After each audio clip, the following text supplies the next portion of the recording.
हे everyone, welcome और welcome back to Raksha unplugged. कैसे हैं आप लोग? तो इस वाले पॉडकास्ट में मैं बात करने वाली हूँ जगत दीदी के बारे में। तो वैसे तो मैं जगत दीदी का और जगत भैया का जो भी वीडियो होता है ना, वो कोशिश करती हूँ कि मेन चैनल पर विथ वीडियो मैं प्रकट होकर बनाऊं। बट बात कुछ ऐसी है कि संडे है यार, छुट्टी मनाना चाह रही थी, तो सोचा चलो पॉडकास्ट में बता देते हैं। जल्द ही हम वीडियो के साथ प्रकट होंगे साक्षात, और उसमें फिर हम दोबारा से कवर करेंगे, अलग वे में कवर कर लेंगे उसको। तो जगत दीदी जो है लाइव आई थी अपने चैनल पर, और वो जो लाइव थी वो एक्सक्लूसिवली अवेलेबल थी उन लोगों के लिए ही जिन्होंने उस वक्त उस लाइव को देख लिया।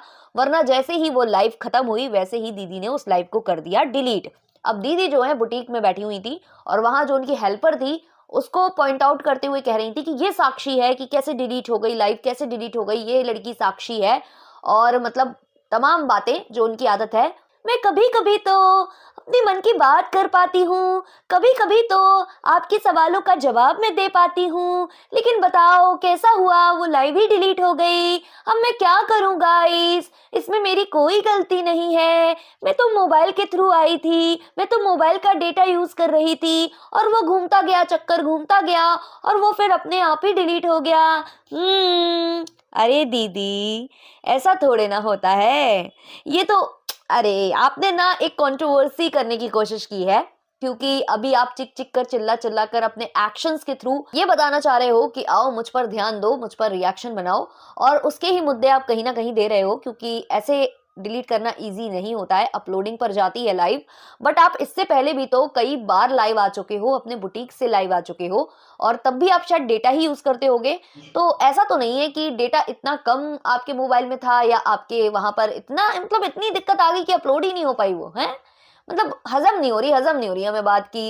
इससे पहले भी आपने बहुत सारी लाइव की है ना, और वो लाइव कभी डिलीट नहीं हुई, और बुटीक से की है। और ये लाइव इसलिए डिलीट हो गई क्योंकि यहाँ पर आपने बहुत ज्यादा, कहते हैं ना, तड़कते भड़कते क्वेश्चंस उठाए थे, और तड़कते भड़कते आपने आंसर्स दिए थे। तो मैं पहले ही आप लोगों को बता दूं कि ये लाइव मैंने नहीं देखी है। इस लाइव को मेरी ही किसी सब्सक्राइबर ने देखकर और फिर मुझे एक्सप्लेन करके बताया कि दीदी ऐसे ऐसे जवाब देकर गई थी, और उसके बाद फिर वो डिलीट हो गई। एक्चुअली जब ये लाइव चल रही थी तब मैं कोई और मतलब काम में लगी हुई थी, मैं कुछ और रिकॉर्ड कर रही थी। तो मैंने ये सोचा था कि जैसे ही इनकी लाइव खत्म होगी तो मैं फास्ट फॉरवर्ड करके और बाद में देख लूंगी। और जब तक मैं गई तो वहां पर मुझे लिखा दिखाई दिया कि सॉरी गाइज, लाइव जो है वो गलती से डिलीट हो गई। पहले ये बोल रही हैं गलती से डिलीट हो गई, और फिर ये बोल रही हैं कि अपलोड हो रही थी, अपलोड होते होते खुद ब खुद डिलीट हो गई। तो मतलब मुझे समझ में नहीं आया कि ये हुआ कैसे। गलती से डिलीट का मतलब आपसे बटन डिलीट वाला जो है क्लिक हो गया है, आपसे मोबाइल की स्क्रीन पर आपसे टैप हुआ है।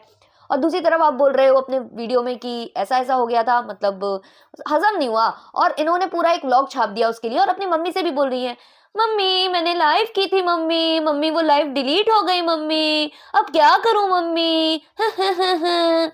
बहुत ही कभी कभी तो ऐसी बातें मैं कर पाती हूँ, बहुत ही कभी मैं ऐसे क्वेश्चंस ले पाती हूँ, क्योंकि ज्यादातर मैं इग्नोर करने की कोशिश करती हूँ, क्योंकि मुझे पता है कि मेरी बैंड बजा दी जाएगी रिएक्शन चैनल वालों के थ्रू। तो ऐसे मम्मी से बोल रही थी, मम्मी वहां बोल रही थी कोई बात नहीं, कल फिर कर लेना। लेकिन दीदी को करना ही कहाँ था, दीदी को जो करना था दीदी ने वो कर दिया। जो उन्हें तीली कांडी जो भी कहते हैं ना, लगानी थी वो उन्होंने लगा दी। तो बेसिकली इनसे उस लाइव में क्वेश्चन किया जा रहा था, इनको और जो महल कुटिया हैं उनको लेकर इनसे क्वेश्चन किया जा रहा था। तो वहां पर इनका जो जवाब आया है वो काफी ज्यादा तड़कता भड़कता आया है। इनका कहना है कि भाई मैं किसी के आगे हाथ जोड़कर पैर पड़ के नहीं बोलूंगी कि मुझसे शादी कर लो। मैं ये नहीं चाहती कि कोई मुझसे मतलब दया खा के मुझसे शादी करे। तो मतलब ऐसा लग रहा था कि ये जताना चाह रही थी कि सामने वाली पार्टी जो है एहसान दिखाते हुए मुझसे शादी कर रही थी, एहसान बतौर वो मुझसे शादी कर रही थी, और इसलिए मैं उनके साथ नहीं करना चाहती थी शादी, क्योंकि मैं केपेबल हूं अपना और अपनी बेटी का अकेले ख्याल रखने के लिए, मैं इनफ हूं। तो वो बात तो हमें मालूम है कि आप इनफ हो, आप अपनी और अपनी बेटी का ख्याल बखूबी रख सकते हो, आपको किसी की भी जरूरत नहीं है। क्योंकि हम भी जानते हैं कि सोशल मीडिया की पावर क्या है और सोशल मीडिया की अर्निंग क्या है, और साथ ही साथ आप बिजनेस भी रन करते हो अपना। तो ऐसे आप कमजोर पार्टी नहीं हो कि आप अपना और अपनी बेटी का ख्याल नहीं रख पाओ, बल्कि आप चाहो तो दो चार अनाथ बच्चों को और गोद लेकर उनका भी ख्याल आप रख सकते हो। तो ये बात तो हमें अच्छे से मालूम है। और रही बात की जब आपकी सगाई हुई थी, तो कहीं ना कहीं फिर आप उस वक्त भी बोल सकते थे कि कोई मुझ पर दया खा के शादी कर रहा है, क्योंकि वो तो देखो, देखा जाए तो जीजा फर्स्ट हैंड थे, है ना। बेफालतू में उनको लोगों ने जीजा जीजा बनाकर रख दिया बेचारे। ना तो वही वाली बात है ना कि ना तो प्रॉपर उनकी शादी हुई और बिना शादी के वो जीजा बन के रह गए। तो ये चीजें उनके साथ बल्कि नाइंसाफी हुई है, और वो तो पहले भी आप ये चीज बोल सकती थी कि मुझ पर दया खा के मुझसे शादी कर रहे हैं, मैं तो शादीशुदा थी, मैं तो विडो थी, मेरी तो एक बेटी भी थी, फिर भी वो मुझसे शादी कर रहे थे, तो कहीं ना कहीं वो मुझ पर दया खा रहे थे। ये चीज आप तब भी बोल सकती थी। सॉरी, मेरी वॉइस आज सही नहीं है, तो जैसे मैं बोल पा रही हूँ तो उसके लिए मुझे क्षमा करना। तो ये तो तब भी ये चीज बोल सकती थी ना कि भाई साहब मुझ पर दया खाई जा रही है, क्योंकि भाई वो तो फर्स्ट हैंड है ना, ये चीज बोल सकती थे तब भी। लेकिन तब आप शादी कर रहे थे, अच्छे खासे आपने व्लॉग्स छापे, अच्छे खासे आपने रील्स छापे, अच्छे खासे आपको व्यूज आए, सब कुछ गुड गुड चल रहा था। पर बात ये हुई कि जब आपका और आपके भैया जी का जो पोल पट्टी है ना वो खुल गई, तो उसके बाद सवाल जवाब होने लगे, और उसके बाद कहीं ना कहीं आपको ये लगने लगा कि अब अगर शादी हो जाती है तो इन फ्यूचर मुझे बातें सुनने को मिल सकती हैं। भले ही कुटिया महल कुछ ना बोलते, क्योंकि वो तो बेचारे सीधे साधे भोले भाले है ना। भोला भाला था, सीधा साधा था, मैं तो नादान था। तो ऐसे ही नादान से थे वो, तभी उन्होंने आपसे सगाई कर रखी थी, वरना कोई वाकई में होता ना हमारे लपुआ जैसा होता ना, तो वो तो भाई साहब चप्पल हाथ में लेके भागता। तो आपसे वो कर रहे थे, वो उनकी जो कहते हैं ना कि वो बिल्कुल सुलझे हुए और वैसे सीधे साधे से इंसान थे, तभी वो पल्ले पड़ गए थे आपके। बट फिर आपको ये लगा कि ये शायद कुछ ना बोले, लेकिन इसकी फैमिली मुझे आगे चलकर सुना सकती है, और हो सकता है कि फैमिली के साइड से कुछ ऐसे क्वेश्चंस आए हों आपके लिए, जो आपको लगा हो कि अब मेरी जो है ना इज्जत पर बात आ रही है, या जो भी आपको लगा हो। तो इसलिए आप लोगों ने जो आपने लाइव में आके कहा था कि मैंने अपने साइड से शादी खत्म कर दी है, और वहां से कुछ आंसर आया नहीं, क्योंकि मैंने कहा ना वो भोले भाले सीधे साधे हैं, वो ज्यादा कुछ नहीं बोलेंगे सोशल मीडिया पर आकर, जेन्युइन बंदे हैं और नहीं चाहते होंगे किसी औरत की कुछ भी वो डिसरिस्पेक्ट करे, क्योंकि वो कुछ भी बोलते तो उसमें कहीं ना कहीं वो वाली बातें निकल कर आती आपकी और लप्पू वाली, और वो नहीं चाहते थे वो निकालना। तो ये बात हमें समझ में आ रही है। तो आप ये वाली बात क्यों कर रहे हो कि मैं नहीं चाहती कोई मुझ पर दया खा के करे? तो ये सेम चीज आप तब भी बोल सकते थे जब आपकी पोल पट्टी सोशल मीडिया पर नहीं खुली थी। बट बात कुछ है ना कि आप गोलमोल कर रहे हो और आप बताना नहीं चाह रहे हो, घुमा रहे हो बात को।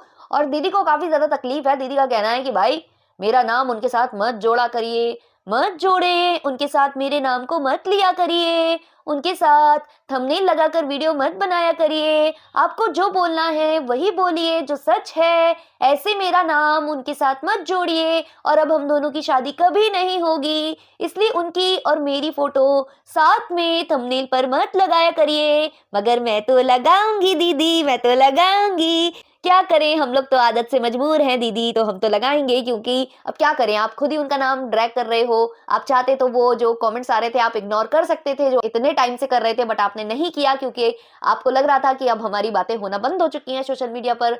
तो आप ये चाह रही थी कि किसी ना किसी वे में हमारी बात होने लगे, और वो हो गया, वो हो गया। हम बात कर रहे हैं आपके बारे में। और भी मुझसे कुछ पॉइंट्स मिस हो रहे हो तो आप बताना, फिर मैं वो मेन चैनल पर वीडियो के साथ जब आऊंगी ना तब डिस्कस करूंगी उनको।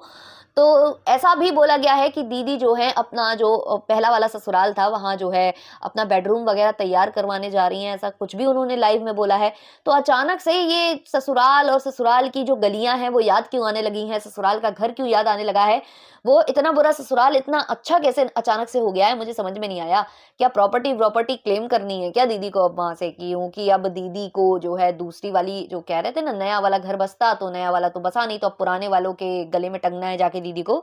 तो ऐसा कुछ दीदी शायद प्लान कर रही है। तो भाई साहब देखो, गलत तो हुआ है बंदी के साथ।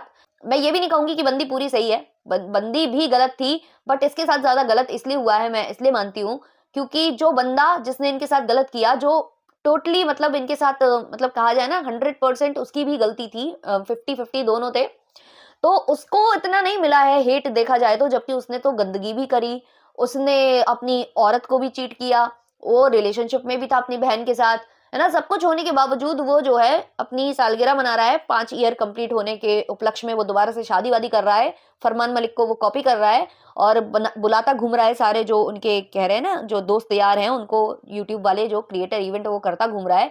और यहाँ दीदी की फालतू की बैंड बज गई, सारे दोस्त यार छूट गए, और सोशल मीडिया पर थू थू हुई सो अलग, और अब जो है पुराने ससुराल जिसकी इतनी बुराई करके आई थी बेहोश टॉक में, वहां दोबारा से इनको जाना पड़ रहा है, वहां जो है ये अब जा रही हैं और वहां से जो है कंटेंट खींचने की कोशिश कर रही हैं, क्योंकि दोस्त यारों से जो कंटेंट वो खींचती थी, जो पार्टी में जाम छलकाती थी, है ना, और बढ़िया कुछ भल खा के कुछ लहरा के ऐसे ऐसे गानों पे रील्स बनाती थी, और वो सब करती थी, वो सब अब इनका जो है धरा का धरा रह गया है। बेचारी अब तो डांस वाले रील्स बनाती हैं या कोई गाने के साथ वो रील बना देती हैं तो लोग ट्रोल करने आ जाते हैं, है ना। तो अब दीदी ने जो है इसलिए पकड़ा है अपने ससुराल को, क्योंकि भाई कहीं ना कहीं से तो व्यूज छापने पड़ेंगे ना। सब तो लप्पू के घर जाके क्रिएटर इवेंट बनाकर और व्यूज छाप लेंगे, कोई पेटू पेटी के यहाँ जाएगा व्यूज छापने, तो कोई जो है एस्ट्रोलॉजर दीदी के यहाँ जाएगा, और अभी तो भाई वो हमारे जो रोस्ट वाले भैया हैं उनके यहाँ भी होने वाला है कोई फंक्शन, है ना, घर प्रवेश का, जो उन्होंने अभी कहा था कि गृह प्रवेश का हम अलग से करेंगे, जो पार्टी करेंगे वो अलग से करेंगे, तो अभी वो भी होने वाली है, तो सब जाकर व्यूज छाप लेंगे, ऐसे मिलजुल के पार्टी बना बना के व्यूज छाप लेंगे। पर हमारी जो दीदी हैं वो कहाँ जाएंगी, इसलिए वो जबलपुर जाएंगी, समझे ना आप लोग समझते नहीं हो यार, समझते नहीं हो। तो दीदी ने चिंगारी लगा दी है, और चिंगारी लगाकर दीदी ने जानबूझकर वो लाइव डिलीट की है, ऐसा मुझे लगता है, क्योंकि इससे पहले उनके वीडियो ऐसे नहीं हुआ कि अपलोडिंग होते होते रुक गए। अब दीदी ने डेटा मोबाइल का घर पे तो खर्च किया नहीं होगा, क्योंकि घर पे तो वाईफाई है, तो डेटा कहाँ गया दीदी का, डेटा तो होगा ना मोबाइल पे। तो बड़ी मुझे इसमें बड़ा डाउट लग रहा है, दीदी ने जो है झोल तो किया है, कोई तो झोल झपाटा दीदी ने किया है, बट हम ज्यादा अब क्या ही कहें, क्या ही कहें गाइस, क्या ही कहें, क्या ही कहें। हमको रील नहीं बनाने दी गाइस, गाइस हमको रील नहीं बनाने देती थी हमको, हाँ गाइस। तो गाइस करते हैं इस वाले रिएक्शन को यहीं पर एंड। मेरी आवाज आज अच्छी नहीं थी तो उसके लिए कृपया मुझे माफ कर दीजिएगा। मिलते हैं नेक्स्ट वाले पॉडकास्ट में। अच्छा लगा हो तो लाइक शेयर सब्सक्राइब कर देना। Bye bye.